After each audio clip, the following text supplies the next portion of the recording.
Queridos, nós vemos aqui nessa passagem de Êxodo acerca da Páscoa que está sendo instituída na congregação de Israel, na casa de Israel.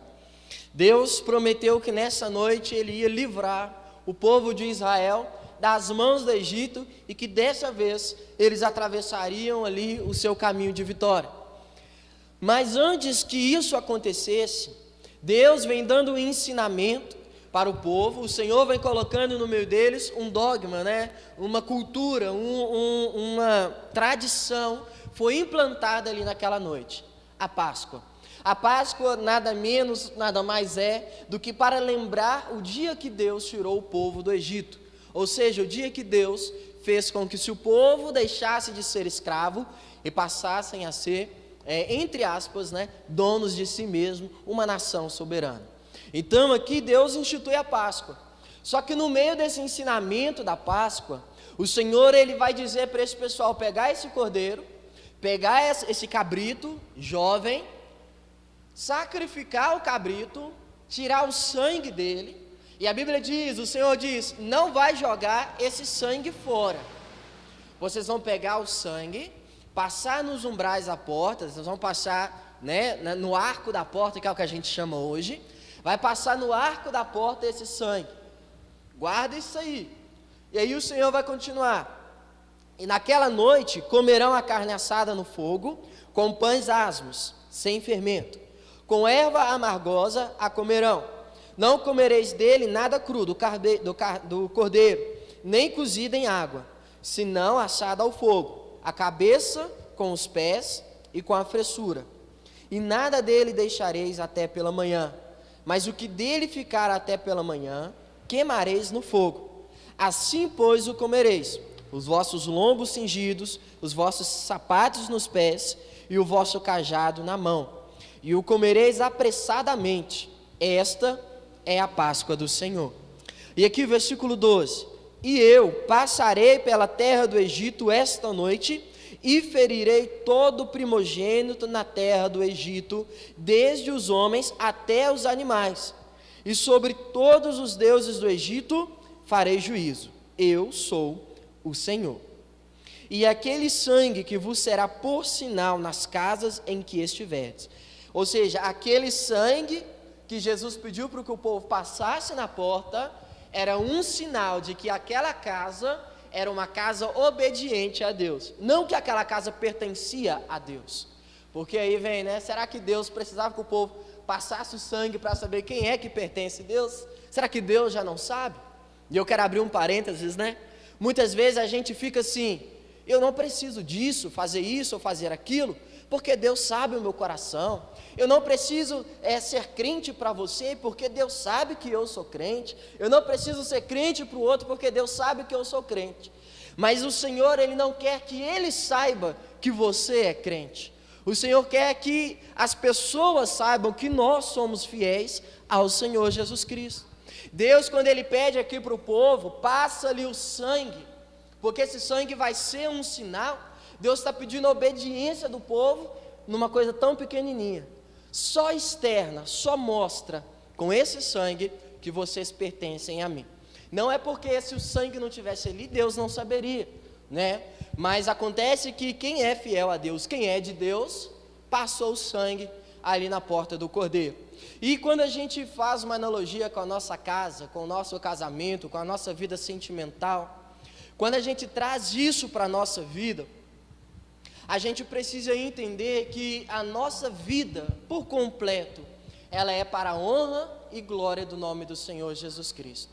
A Bíblia vai dizer, eu não lembro em qual versículo está, mas eu sei que é Paulo que escreve. Paulo vai dizer assim, quer comais, quer bebeis, ou façais qualquer outra coisa, faça para a glória do nome do Senhor.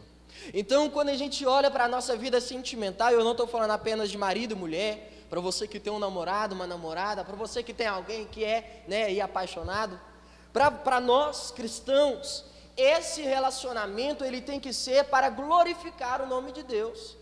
O nosso casamento ele tem que trazer honra para Deus. O nosso namoro ele tem que trazer honra para Deus. A nossa vida sentimental envolvendo outras pessoas, ela tem que ser para a honra e glória do nome do Senhor Jesus Cristo. Se eu não faço isso, se o meu casamento não está honrando a Deus, eu estou pecando, eu estou falhando. E aí vem um negócio interessante, que a gente precisa atentar. Muitas das vezes o ser humano gosta de jogar a culpa para o outro, né? A gente gosta de pegar a culpa e jogar ela na cara de alguém. Às vezes, você até assume a sua culpa, mas você não quer passar nesse problema aí sozinho, não. Você não quer ser envergonhado sozinho. Aí você vai lá no arco da véia, pega um negócio antigo, mas você fez assim. Ou então você, um negócio que nem te incomodou, mas na hora da discussão você precisa jogar na cara da pessoa, você pega e esfrega, não é verdade? E eu não estou falando só do casamento, estou falando de todo o relacionamento. A gente não gosta de assumir a culpa, a gente não gosta de passar pela culpa sozinho. E aí isso gera uma discussão, isso gera um atrito, isso gera um distanciamento, e aí vem a pergunta de Deus para cada um de nós: honrou a Deus? Essa discussão, essa dissensão, esse distanciamento, honrou a Deus? E a gente vai levando várias das vezes, e a gente ainda ajoelha no chão e fala com Deus: tem misericórdia.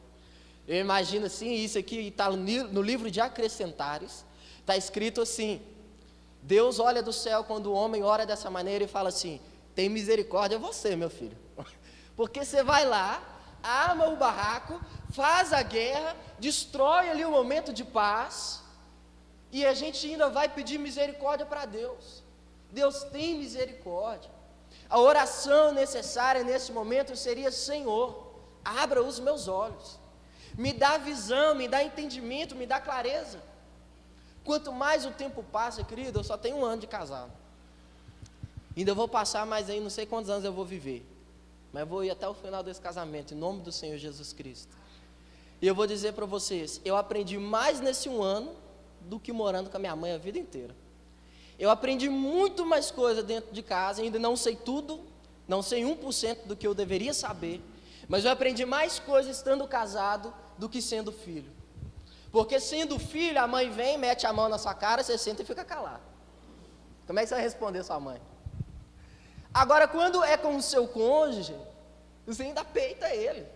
Você não está nem aí se naquele momento você está irritando ele, você está ofendendo, você não está nem aí, você quer naquele momento causar confusão, é o que você quer.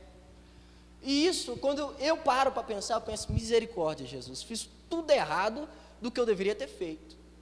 E aí eu abro uma porta para que o diabo entre na minha casa, mexa na mente da minha esposa, mexa na minha mente, e ali um lugar que era para ser honra e glória do nome do Senhor Jesus Cristo, se tornou um momento de desonra, se tornou um momento em que Deus não sente prazer nenhum, porque quando Deus cria Eva, o Senhor virou e falou assim: não é bom que o homem ande só, vou criar para ele uma ajudadora, alguém para ele conviver, alguém para ele estar do lado dela. Quando Deus cria a Eva para o Adão, Deus não criou para que aqueles dois ficassem brigando, Deus não criou para que os dois se amaldiçoassem, Deus não criou os dois para que vivessem uma vida de confusão. Quando Deus cria Eva, o Senhor olhou e viu que Adão sozinho não dava conta de fazer tudo, e que era importante ele ter uma ajudadora. E aí, querido, aquele casal honrou o nome do Senhor durante muitos anos. Não sei quantos anos eles ficaram no Éden, até sem ser seduzido pelo Satanás, mas durante muito tempo honraram o nome de Deus. Quando nós vamos para a Bíblia, olhamos para o casamento ideal, para o casamento descrito na palavra do Senhor, a gente vê um casamento onde glorifica a Deus o tempo todo, porque Deus vira para o homem e fala assim: você ame a sua esposa como Cristo amou a igreja. E quando você olha o amor que Cristo teve pela igreja, a gente pensa: é duro, é difícil, porque olha para você com Deus, olha para a sua vida com Deus e se pergunte: eu suportaria isso?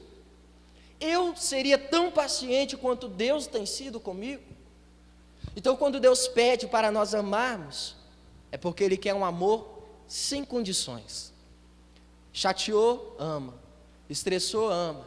Tá tudo bem, ama. Eu vi uma pregação do Mark Anderson, ele fala assim, que no casamento ou tem paciência, como é que é? Eu esqueci. Paciência, esqueci o outro, deixa esse trem pra lá, quando eu lembrar eu falo. Mas enfim, tá tudo bem? Tá tudo bem? Ótimo, glória a Deus, amém. Não tá, paciência, foi pregado aqui, domingo passado, paciência. Querido, e a paciência no meio do povo de Deus, está lá em Efésios capítulo 5, versículo 22 em diante, porque o fruto do Espírito é longanimidade, traduzindo para nós, paciência.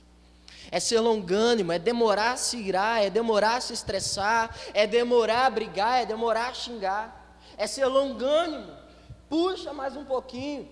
Lembra do Zorra Total? Pavio longo, lembra disso aí? É desse jeito, pavio longo, querido. Traz isso para a sua vida, coloca em você, no seu coração.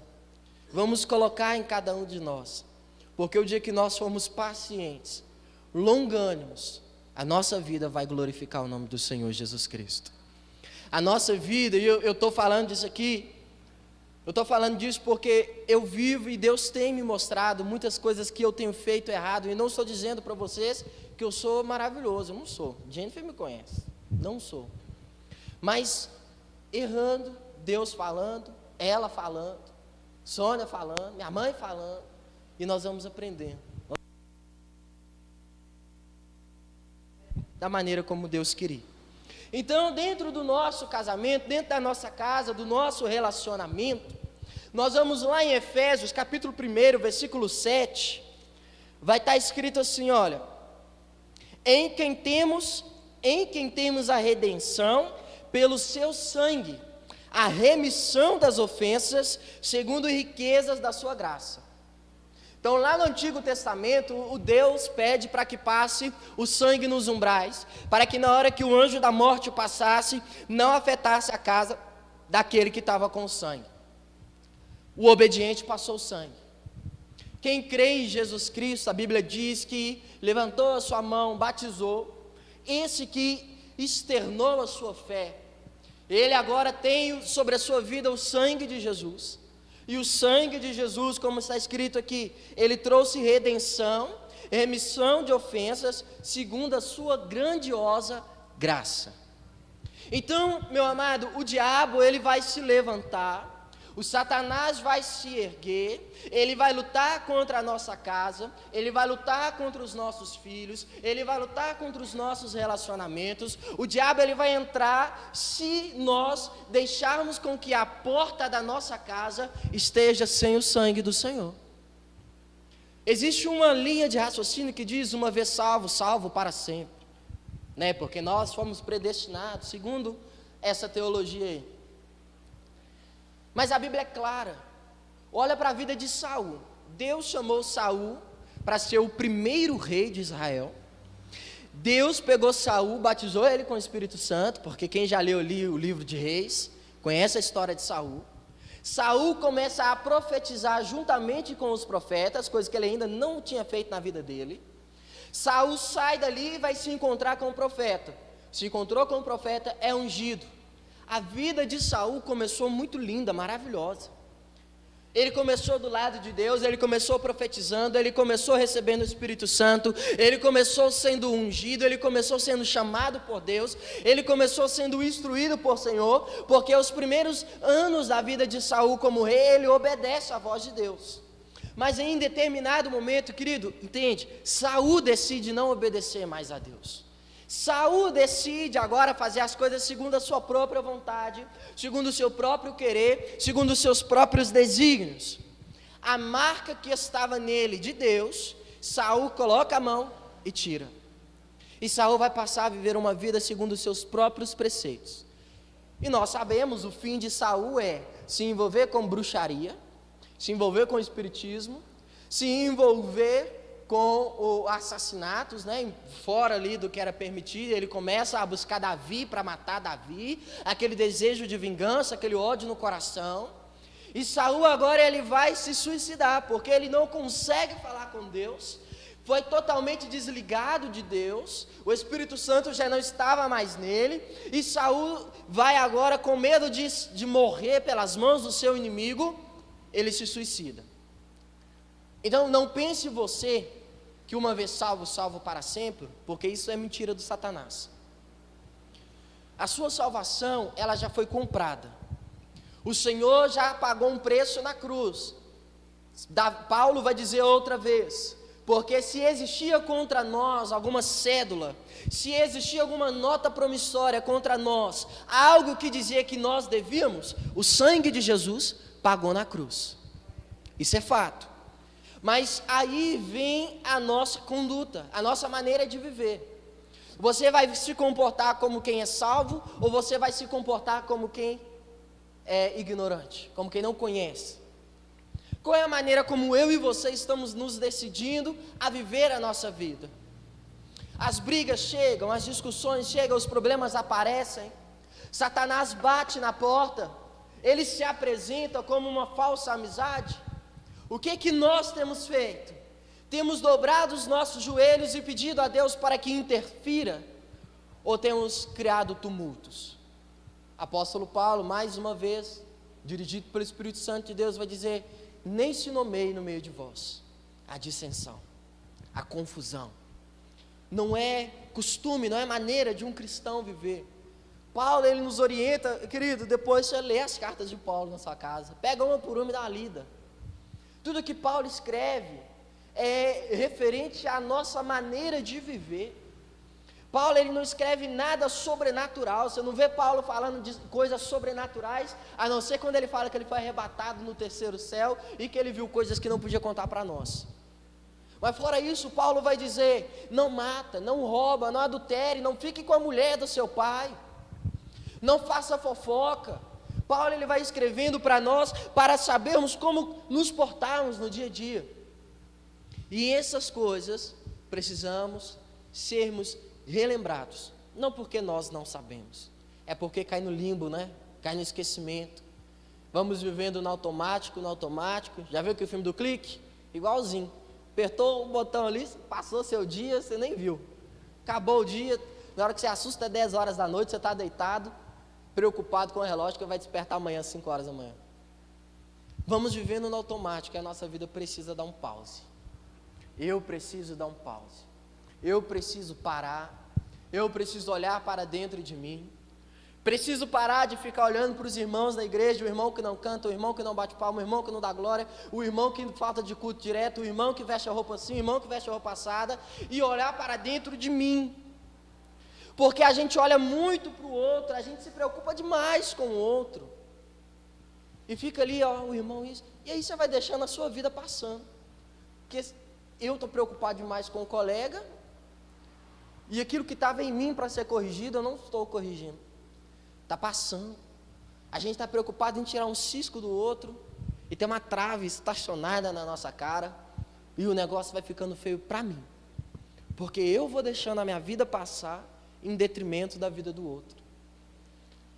Você quer ter vitória na sua casa? Quer ter vitória na sua vida sentimental? Quer ter vitória na sua vida conjugal? Quer ter vitória dentro da sua casa? Volte para Jesus. Vira os seus olhos para Jesus. Olha como Jesus amou a igreja. Ame o seu cônjuge. Ame o seu filho. Olha como Jesus se doou para a igreja. E se doa também. Mas não faça para que te entreguem um troféu. Porque o troféu quem vai te dar é Jesus. E é lá na vitória. Está escrito em Apocalipse: porque aquele que perseverar herdará a coroa da vida eterna. Não faça nada esperando que alguém reconheça que você fez, porque o que sua mão direita faz, a esquerda não precisa ficar sabendo. Faça porque o que você faz, e Paulo mais uma vez vai dizer, não faça para os homens, faça como se fosse para Deus, porque mais uma vez o que fazemos, o que comemos, o que vestimos é para glorificar o nome do Senhor. Querido, o sangue de Jesus foi derramado na cruz, o sangue de Jesus foi aspirado por cada um de nós, o sangue de Jesus Cristo foi derramado para que nós tivéssemos perdão dos pecados. Já viu quando vai expulsar demônio, você fala, o sangue de Jesus tem poder, Satanás, não é? A gente não fala? Então o sangue de Jesus tem poder, não é balela não. Ele tem poder. E você precisa se lembrar do poder que há no sangue de Jesus. A Bíblia diz que quando nós ainda éramos escravos, quando nós ainda éramos inimigos de Deus, Ele nos amou primeiro. Quando nós ainda éramos inimigos. E eu vou te falar, batizou, levantou, saiu das águas, nova criatura você é. E agora importa que o velho homem morra todos os dias da nossa vida. Todos os dias, né? Tem um homem que fala assim: nossa, eu descobri, infelizmente, que o desgraçado do velho homem sabia nadar. A gente vai ali, achando que deitou nas águas, se levantou, tomou um banho mágico. Não é um banho mágico. Deitar nas águas e levantar das águas é uma representação de que agora nós morremos para o mundo e quando nos levantamos, agora nós vivemos para Cristo. É representativo porque ali ficou a velha criatura, ali ficou o homem impaciente, ali ficou a mulher sensual, ali ficou a idosa fofoqueira, ali ficou a criança, o jovem devasso, e se levantou agora uma nova criatura. Uma nova criatura, porque as coisas velhas ficaram para trás e agora nós prosseguimos para o alvo que é Jesus em novidade de vida. E se eu não estou vivendo novidade de vida com Jesus, estou sendo um crente errado. Como costumo dizer, né? Católico não praticante, estou sendo um crente não praticante. Se não estou tendo uma novidade de vida, estou sendo um crente não praticante. Querido, é sério. É sério. E a palavra de Deus, ela vem para todos nós nessa igreja. Não interessa se eu estou aqui, se eu estou aí, a palavra ela veio para todos nós. O sangue de Jesus foi derramado na cruz. E você precisa pegar esse sangue, passar no umbral da sua porta, da sua casa, e mostrar que você é servo de Deus. Mostrar para os seus vizinhos, mostrar para a sua mulher, mostrar para os seus filhos, que você é servo de Deus. Embora você não seja super-homem, não é feito de aço, mas você é servo de Deus. Sabe por que Davi foi chamado de um homem segundo o coração de Deus? O pastor falou aqui, embora ele tenha cometido adultério, embora ele tenha cometido assassinato, embora Davi tenha sido preguiçoso, porque era para ir trabalhar e ele não foi, a Bíblia não relata Davi como homem adúltero. A Bíblia não relata Davi como um homem preguiçoso. A Bíblia não relata Davi como um homem mentiroso ou como um homem assassino. A Bíblia relata Davi como um homem segundo o coração de Deus. Não porque Davi era perfeito, mas porque quando ele caiu em si, ele dobrou os seus joelhos, se humilhou, jejuou. A Bíblia fala, e então ele reconheceu o seu erro e pediu misericórdia para Deus. Ele foi segundo o coração de Deus, porque ele soube dar um passo para trás, para que ele pudesse continuar caminhando. Na presença de Deus, nós precisamos muitas vezes, na vida cristã, nós precisamos muitas vezes dar um passinho para trás, analisar o que está acontecendo, olhar para dentro de si e se humilhar na presença do Senhor, porque aquele que se humilha a si mesmo, esse será exaltado. Aquele que busca o seu Pai em secreto, em público ele será honrado. Então, meu amado, minha amada, igreja, guarda essa palavra no coração. Quer ter sucesso na sua casa, na sua vida, seja alguém que tenha vida com Deus. Porque enquanto você tiver vida com Deus, pode levantar o inferno que for, o capeta, com o nome que ele tiver, Zé Pilintra, Chucaveira, demônio da capa preta, o nome que ele tiver, ele vai bater contra você e vai cair no chão.